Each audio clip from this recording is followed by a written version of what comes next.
Ketika polisi dan jaksa saling intai seperti film laga, publik hanya disuguhi drama salaman elit yang penuh pura-pura. Cicak lawan buaya kini berganti wajah di depan mata. Ini semakin menunjukkan betapa buruknya, betapa rusaknya hukum negara kita. Benarkah demikian? Kita akan mengulasnya bersama pakar politik, Profesor Ikrar Nusa Bakti. Prof. Ikrar, terima kasih telah hadir di To The Point aja. Sama-sama. To The Point aja, Prof. Bagaimana Prof melihat perseteruan yang terjadi di kemarin? Kayaknya ada drama seperti apa ya? Disuguhi reality show kayaknya publik kita saat ini. Ya, kalau buat saya sih awalnya saya terkaget-kaget ya. Kenapa? Bukan terkaget-kaget adanya penggerebekan di 12 rumah itu. Ya. Tapi saya terkaget-kaget ketika itu yang namanya pintu dibuka dan di situ ada sebuah berangkas yang gede gitu kan. Ya. Dan di situ yang kemudian saya terheran-heran ya. Kok bisa ya seorang Jampitsus itu memiliki kekayaan begitu banyak ya. Yang kalau menurut Dahlan Iskan ya, itu 74 kilogram emas itu lebih gede 2 kilogram dibandingkan emas Monumen Nasional. Jadi emas Monas nih jadi minder kayaknya, karena emasnya kalah. Dan kemudian ya, kita juga tahu ya bahwa kemudian polisi mengetes apakah emas itu benar-benar asli atau tidak gitu kan.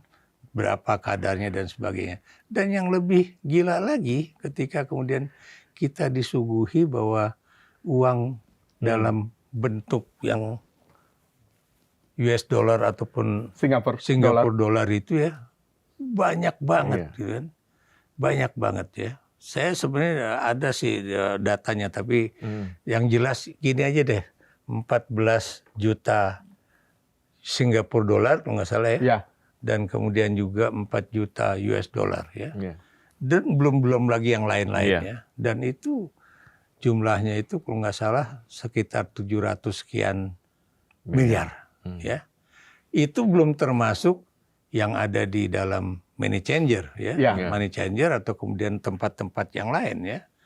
Walaupun saya ada bergurau juga saya waktu itu di dalam suatu YouTube saya bilang tapi itu tidak seberapa kalau dibandingkan dengan hutang dari perusahaan Kaisang dalam bidang ekspor udang ya yang sampai mencapai 2 triliun rupiah gitu. Hebat banget negeri ini ya. Maksud saya anak mantan presiden aja punya utang 2 triliun rupiah itu baru Kaisang. Bagaimana Gibran gitu kan? Apalagi kalau kita tahu dia terus terang ya, dia naruh uangnya di seorang teman dia lah ya, yang merupakan seorang aktris lah gitu, aktor gitu. Jadi itulah Indonesia. Jadi ketika saya melihat kalau seorang Jampitsus aja punya duit segitu banyak ya, bagaimana kemudian atasan-atasan dia ya, apalagi pimpinan-pimpinan di negara ini ya. Apalagi kalau kemudian waktu itu ya sempat juga terdengar bahwa di antara yang nyimpen duit di situ itu adalah satu orang dari keluarga Prabowo Subianto. Saya nggak perlu menyebutkan namanya karena Anda udah pasti tahu lah siapa dia gitu kan.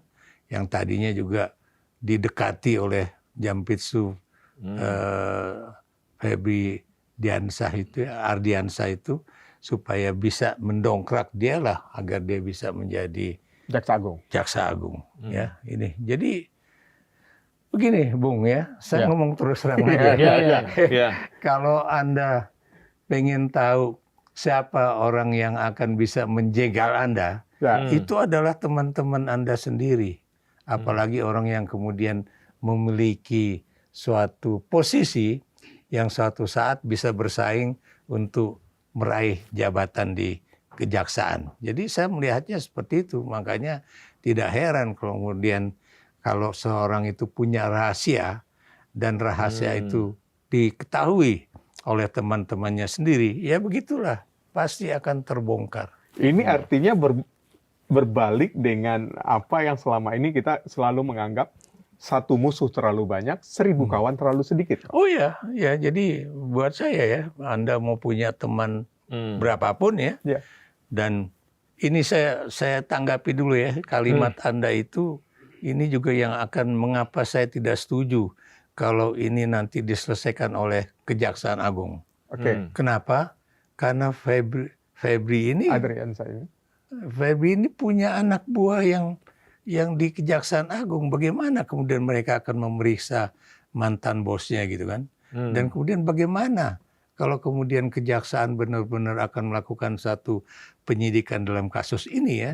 Kenapa? Kalau buat saya nggak mungkin lah sebuah institusi yang memiliki suatu kerahasiaan ya untuk kemudian akan saling buka-bukaan ya. Apalagi buat kami ya, buat saya pribadi ya, kasus ini bukanlah kasus individual dari Febri Ardiansah ya. Karena itu pasti ada kaitannya dengan jaringan, artinya sangat luas sekali ya, Pak? Betul lah, nggak mungkin lah Anda kemudian korupsi sendirian di sebuah tempat gitu kan. Saya beri contoh misalnya kalau Anda mau korupsi ya, mana mungkin itu Anda lakukan sendiri. Pasti ada teman yang membantu, ada orang yang juga ikut di dalam kaitan itu. Makanya kalau polisi mengatakan, wah bersyukur dia udah mundur, berarti sekarang kita berhadapan dengan seorang mantan Jatpisus yang sudah menjadi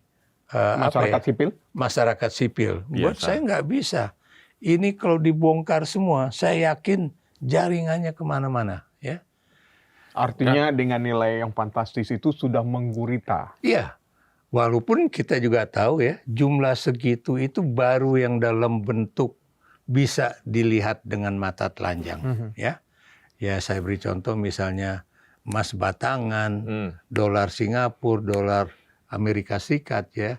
Itu kan jumlahnya jauh lebih kecil dibandingkan mungkin yang dimiliki oleh Jampitsus ini ya, yang ditaruh mungkin di mana, ada yang di luar negeri atau dimanapun ya. Ya, jadi itu. Jadi kalau kemudian dikatakan bahwa nanti polisi ini ya katanya akan menyerahkan kasus ini kepada penyidikan ini kepada Kejaksaan Agung, ini buat saya melanggar hukum benar ya. Sebab kalau saya bukan orang hukum ya, tapi saya tahu hukum bahwa yang namanya polisi itu memang tugasnya melakukan penyidikan. Ketika dia sudah P21 barulah diserahkan kepada kejaksaan, kan begitu ya. Jadi nggak usah ada mau pakai KUHP baru atau KUHP lama, tapi yang jelas itulah peraturan di dalam Kamus Undang-Undang Hukum Acara Pidana, ya. Dan bahwa masyarakat awam mengetahuinya hal seperti itu. Mengetahui itu, dan orang juga tahu ya bahwa kalau memang dua institusi terkait dengan hukum ini saling berseteru, siapa yang kemudian diandalkan oleh negara harusnya KPK. Terlepas dari KPK yang mengatakan, wah ini KPK ini kan orangnya Jokowi juga atau bagaimana ya. Tapi buat saya, KPK dibentuk pada era Megawati Soekarno Putri itu adalah untuk menyelesaikan kasus-kasus ketika terjadi suatu benturan aktivitas antara Kepolisian Negara Republik Indonesia dengan Kejaksaan Agung. Itulah